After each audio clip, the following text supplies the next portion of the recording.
The following segments are pre-recorded and sponsored by Longworth Productions. Victim Services on Triad Today.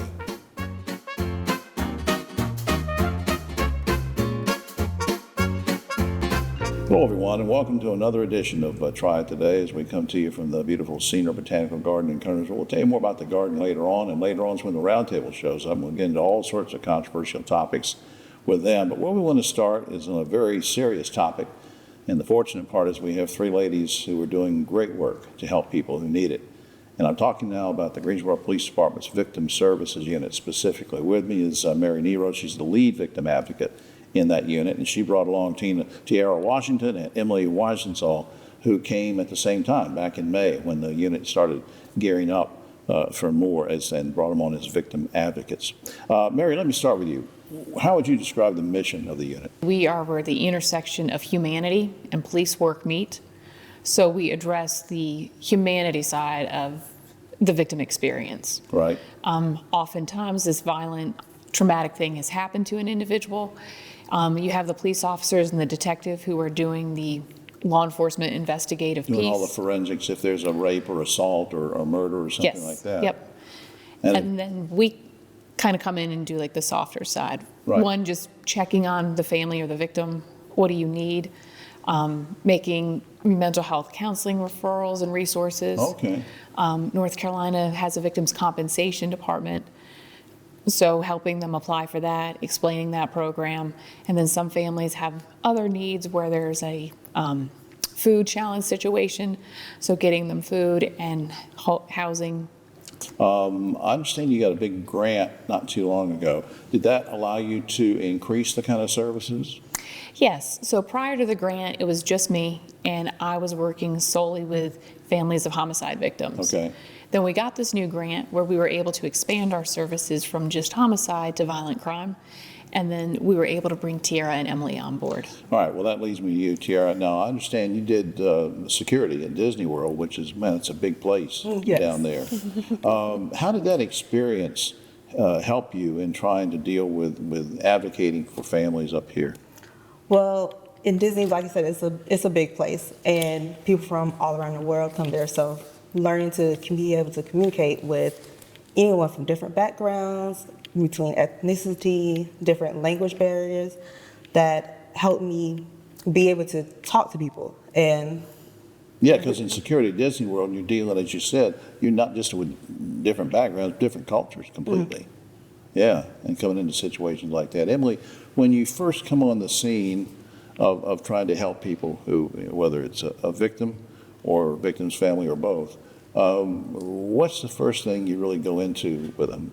Sort of give me an idea how that works. So initially, to kind of start the process, Mary is going to kind of hand out cases to us. It's going to get filtered through her, which then come to us. And more or less, it's going to be an initial contact of some sort. So dependent on the type of scene that they have, whether it be a homicide case or a violent crime case, we're either making contact with next of kin or to the victim themselves, kind of reading the situation, checking in on them emotionally, seeing how they're doing, and then offering them services in a timeline that's appropriate. As Mary said earlier, sharing resources that maybe they're not going to be thinking about right at that moment that they need. We have a little time left. I want to go around the horn here and just ask each of you briefly to tell me what gratification you get from doing what you're doing. We'll start with Mary.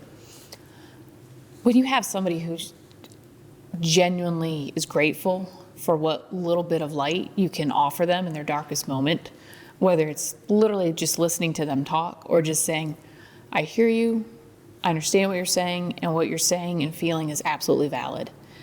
And when you could almost say you can hear and you can feel some of that pressure and sadness fade away for a few minutes, Absolutely. That's what kind of fills my cup. Our same question, what gratification do you get? just that feeling of being able to help someone, to let them know there's someone else out there to help them and where their next steps are. Emily? And then I would say for myself, it's the same as what they've already said, but additionally making the process of policing easier, because it can be very chaotic, it can be very confusing, and just like uncertain all the way around. So making them know and understand that someone's in their corner and willing to give them help throughout. Absolutely. Up on the screen, you can go to greensboro-nc.gov/department/police, click on Victim Services Unit. You'll see that on screen. You can also go to gpdcareers.com if you're interested in a career in law enforcement. Ladies, you're making a big difference, and thanks for everything you're doing. Thank you. Thank you. We'll be right back after this.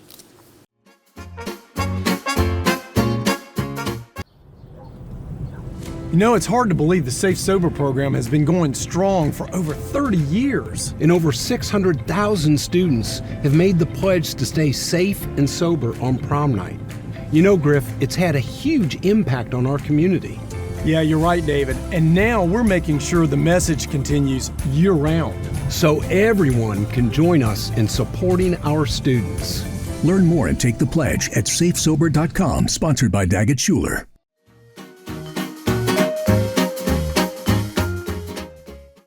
Back now on Triad Today, and I'm fascinated about this topic and therefore fascinated about this first-time visitor to the show. And we welcome Elena Ivy, owner of something called the Drip Bar. Good to see you.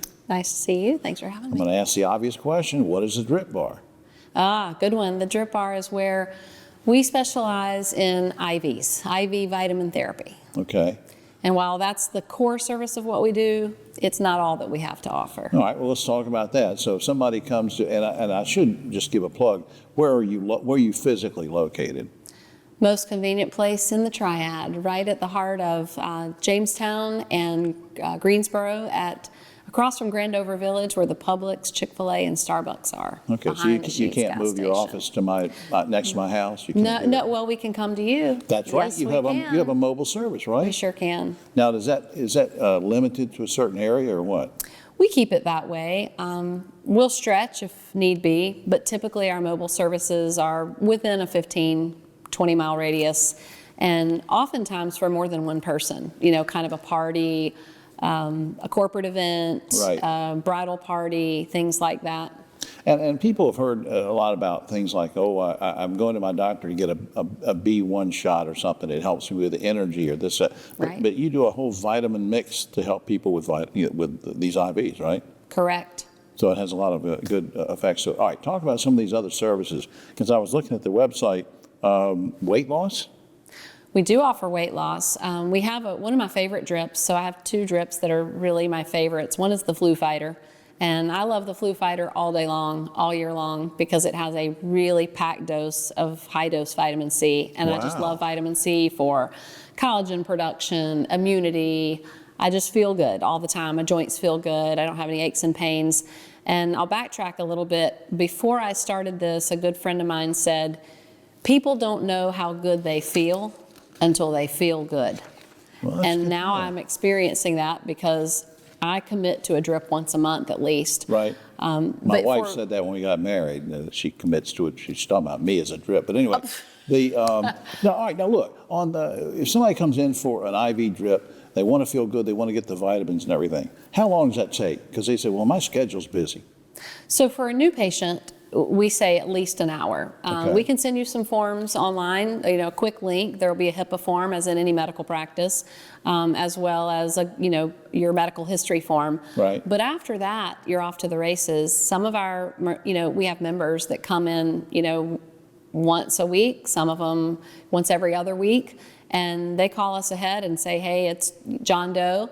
I'd like to come in for my metabolized drip. I'll be there at 4:30. Okay. Will that work? And so who we really actually cater to does that. these things? Is it a doctor, nurse practitioner? Who does? That's a great question. So we have in the Drip Bar, we have a nurse practitioner and an RN Okay. that are physically there, and you're always in great hands with the girls. Didn't I read somewhere you have an anniversary coming up? What's that about? We do.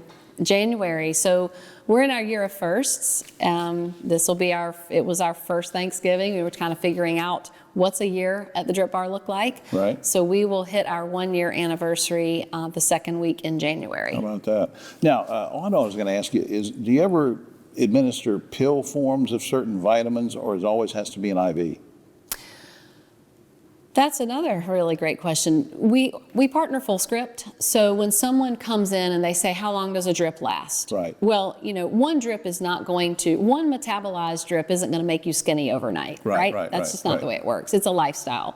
But let's say you come in for a metabolized drip or any drip of your choice. How do you maintain between that drip and your next drip? If you take oral supplements, it's advantageous to keep So if I have you a vitamin between D drips. deficiency, you can help with that, maybe in a pill form between. Right. Well, we actually can do vitamin D injections. That's one of those that requires labs, of course. Okay. But yes, I mean we will encourage proper supplementation, but really when you commit to a drip once a month and twice a month, those stay in your system for a couple of weeks. Well, I can tell you feel well. You come in here, you're all buoyant. The rest of us are like, hey, we got to drag in here from the up on screen. You can call 510-4138. I'm assuming directly. You don't have to go through a referral, do you? You do not. And of course, we thank them for that. Along with that, dripbar.com/Greensboro. So please do that. I'll tell you, Elena, that's just fascinating. Will you come back sometime? I would love to. Thanks for having me. Thank you. Yeah. We'll be right back after this. Hi, I'm Jim Longworth, reminding you that Triad Today is now streaming on WFMY Plus, available free on Roku and Amazon Fire TV.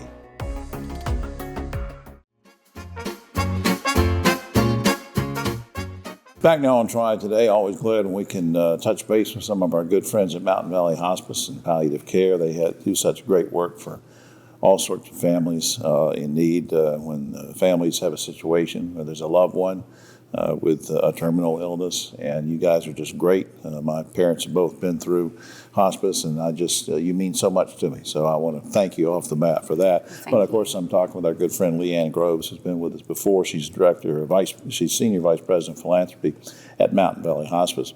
Why is it important for Mountain Valley to receive monetary gifts? Because I think a lot of people sometimes they say, oh, you're a big agency, I guess the government supports you or whatever. And that is true. We do get Medicaid and Medicare support, but we provide typically $400,000 in charity care every single year. This past year it was $420,000. And 20 of that was 2 pieces of equipment for children. So we also do pediatric care as well. So, yeah, because you're a nonprofit agency. So I'm not going to name anybody, but there are agencies around the country that are for profit. Right. And if you don't have a certain amount of cash, you don't get help, even though you're terminally ill. You guys don't turn anybody away. That is absolutely correct. We never turn anybody away. If somebody wants to make a financial donation, and we'll get to volunteerism in a minute, but if they want to write a check or something, is it tax deductible? It is tax deductible. We are a 501c3 nonprofit organization, so they will receive a letter that they can present to their accountant and for tax purposes. Now, that brings me to other ways that people can help and to volunteering, which you guys really rely on volunteers, don't you? We do. People can volunteer in several ways. They can volunteer with families, with the patient, so they can provide respite to caregivers. They can volunteer with caregivers. They can make food and drop that off at either one of our hospice locations, one in Yadkinville and one in Dobson. And small things like snacks are really important too for family members. We accept those as well. Volunteers are vitally important to us, and typically they, no matter what or how they choose to work with us, it's a 1 to 12 hour program that they are put through just for an orientation. Right, and there are ways to be qualified, and you can find that out when we give you information at the end of the segment about where to go as far as a website. But it's important. You operate 2 hospice homes, but a lot of people want to be in their own home as long as they can possibly be. And so these volunteers can go in the home and help as well. Absolutely. I just think what you're doing is great. Now, you have thrift stores too. Let's remind people about that in terms of ways that we can raise funds. Absolutely. We have 2 thrift stores. The Humble Hare, that's HARE, Right. as in rabbit. It's a thrift store in Sparta and Mount Airy, and we accept gently used furniture, jewelry, clothing.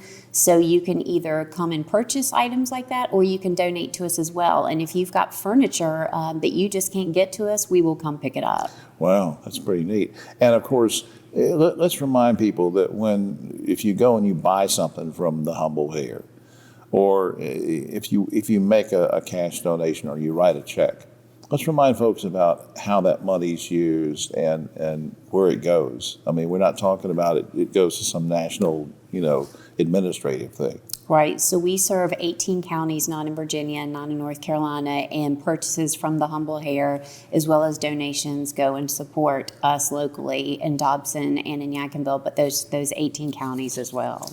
All right, up on screen, mtnvalleyhospice.org/donate is a direct website you can go to make a donation, or you can call 336-789-2922. And of course, the general website is mtnvalleyhospice.org, where you can find out all about things. And if you want to volunteer, that can get you to the right people. Leanne, thanks for everything. Thank you. I appreciate you.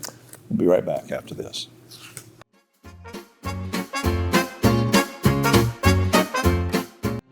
The world's brightest are Fulbrights, Goldwaters, McNairs, and Spartans. Prestigious doesn't have to be expensive. UNCG. Find your way here.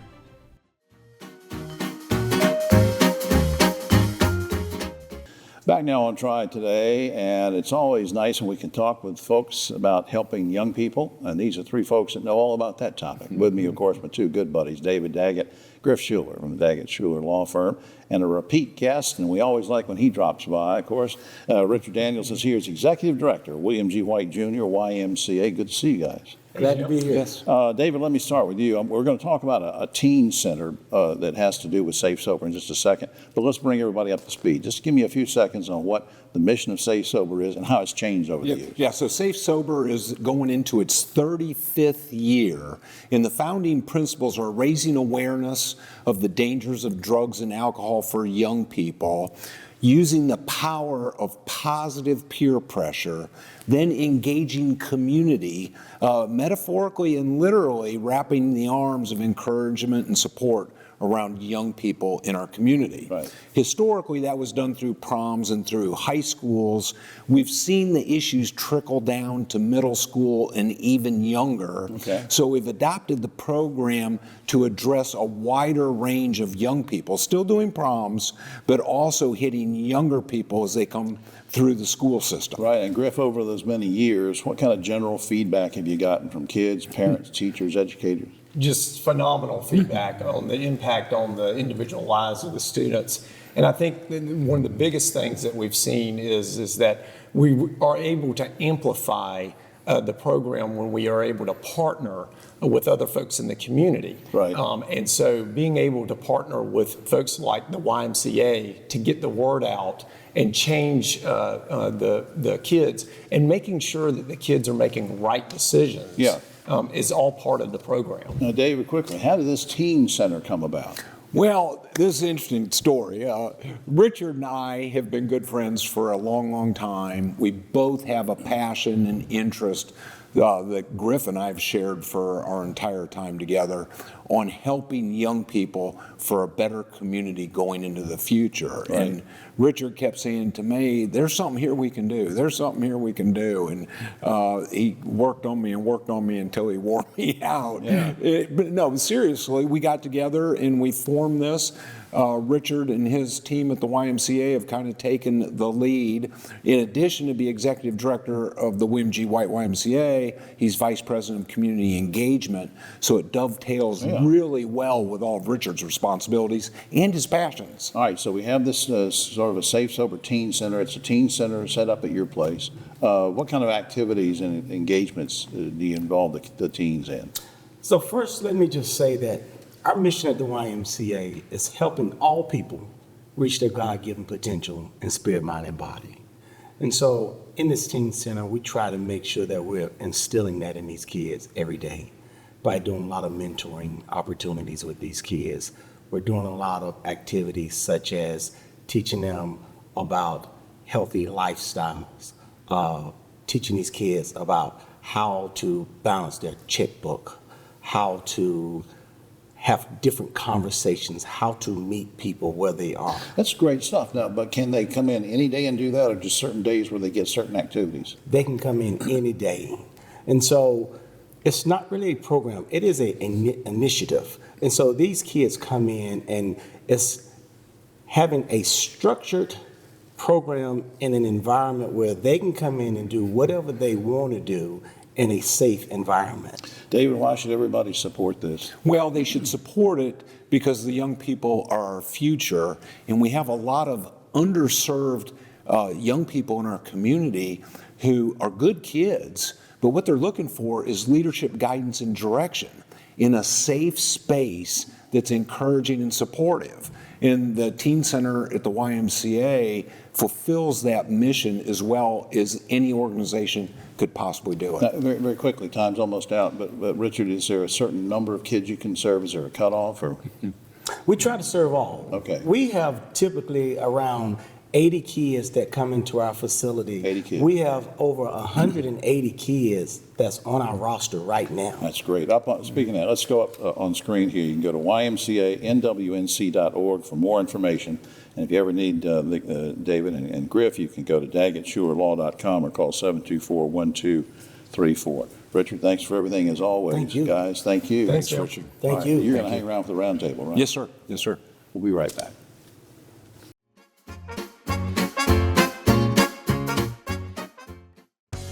Hi, I'm Jim Longworth, reminding you to catch my column Longworth at Large and Yes Weekly every week. It's available throughout the Triad, or you can go online, yesweekly.com.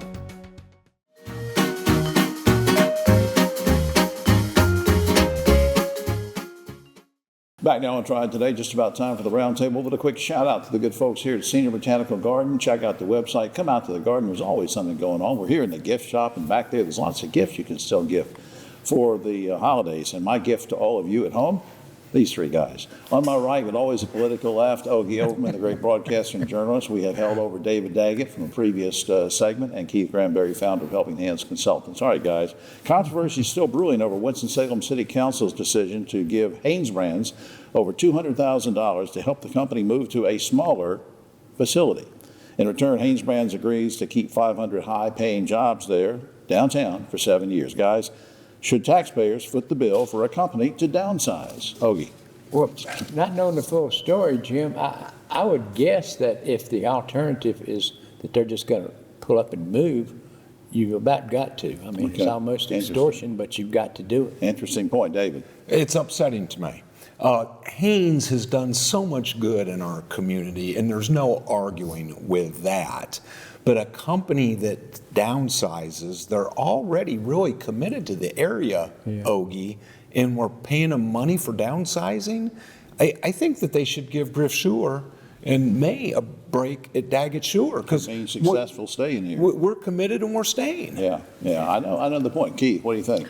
I think that their corporations, if they're downsizing, they're cutting jobs. If I'm correct in that, right? So they're not really. It's sort of like when you go to a store and they say we're going to give you 50% off of something that's already raised by 50%, and it doesn't make sense. Yeah. That money should go to organizations like the Urban League or various other organizations who really need the money. These aren't Or Daggett Schuler. Yeah, Daggett. I don't know about that. All right. The North Carolina Senate voted to make the State Highway Patrol a cabinet-level department, where no longer the governor will be able to appoint the commander of the Highway Patrol. It will be done by the legislature. Very quickly, guys, I know this is a power play to take maybe power away from governors in general, but does anybody care about this, Ogie? Yeah, I care about it. It's a total power play. The Republic, that's the way they play. We're too nice, Jim. The Republicans play dirty. We got to learn how to play dirty. David, does it matter who appoints the commander? I think for most people, this one item doesn't matter. The problem is there's a whole list of items that matter. Yeah. You lump them all together, then yes, it's a big issue. Board of Elections, Board of Education. Yes. Keith. I mean, you're stripping power. You're stripping the governorship naked. It doesn't make sense, and they know it. And it's a power grab. And like like Dave said, it's just going to continue, and it's going to take all the power away from the person who won the governor fair and square. All right, that's right. Now, speaking of the governor, I've been critical of Roy Cooper for pardoning all these murderers. Joe Biden has pardoned a lot of people, including this woman in Dixon, Illinois, who embezzled $53 million from taxpayers. She was the city controller. In general, should criminals who embezzle from taxpayers be pardoned before their prison term is up? Because she's only served half her time. What was the sentence to begin with? I'm wondering if it was 19. I think it was 19 years, and she served half of it for embezzling. It's the largest embezzlement in the state. Joe's a man of goodwill. I'm almost willing to give him the benefit of the doubt. David, I think they've gone too far on some of these. I understand the purpose. I don't know all the facts of each situation. It seems like a little much to me. Keith, I think you should be pardoning all these people in jail for marijuana, and marijuana is legal now. What about those people that's still sitting in prison? Instead of murderers and embezzlers. Exactly. An increasing number of takeout places are now asking you to leave a tip just for handing you your food over the counter. Guys, you okay with tipping for takeout? And if so, how much, Ogie? I'm not. And I believe in tipping. You know, my wife and I tip really well. We believe in it. But not for just handing you the hamburger. Come on. David. Yeah, Cindy and I are good tippers also, and I like tipping. And historically, there's areas where you tip, there's areas where you don't tip, and there was a little gray area. The gray area is expanded, and the problem is, I'm not sure what I'm supposed to do at some of these places. Tip for takeout? Absolutely. These people are working for low wages, and they need a tip as well. Okay, all right, that's interesting. All right, very quickly, Yale University is now offering a course that studies superstar Beyonce for her contributions in social and political ideologies. That was a quote from there. Is this the kind of course parents should be paying for? Should students get credit for it, Ogie? I'd take that course, absolutely. I think influential people don't necessarily have to be politicians or generals. She's an influencer of a lot of people. Would you pay for your kids to go and take a course like this? Absolutely. I think she's had significant influence. I think she's now a billionaire. Yeah. And somebody who does that, there's some science and some skill behind doing that. And I'd like to study that and learn more myself. I think you got to study her as a whole, the dedication it takes to get to that level, the strategy it took to move out and do other business ventures. I think that would be a great course for students to take. All right, interesting. All right, finally, according to People magazine, some of the most popular stocking stuffers for men include wallets and body wash. Guys, what do you hope that your significant other will put in your stocking this Christmas? I have no money to put in a wallet, and I got plenty of body. I'm thinking of those Moravian cookies that come into tin. Yeah, you know, it fit perfect in a stocking. It'd be great. I might get 2 stones and a lump of coal. I don't know. So you're not sure you don't get anything. Keith, what do you want your significant other to put in your stocking? Put her in the stocking. Oh, man. It had to be something. It had to be something X-rated, didn't it? Well, that's not X-rated, man. That's all the time we have. Well, except for this. Sadly, this woman from Louisiana, she was 108 years old. She died last week. But the thing about it is she was a competitive runner, and she was doing it up until age 100. And right before the 108-year-old woman passed away, they said, what's your most special memory? And she said, David Daggett in running shorts. I don't want to see that. I don't want to see that image. Please don't. Not be right before Christmas. Please don't give me that. Don't give me that. David Daggett's getting running shorts in his stocking. For all of us here on Triad Today, happy holidays. We'll see you next week.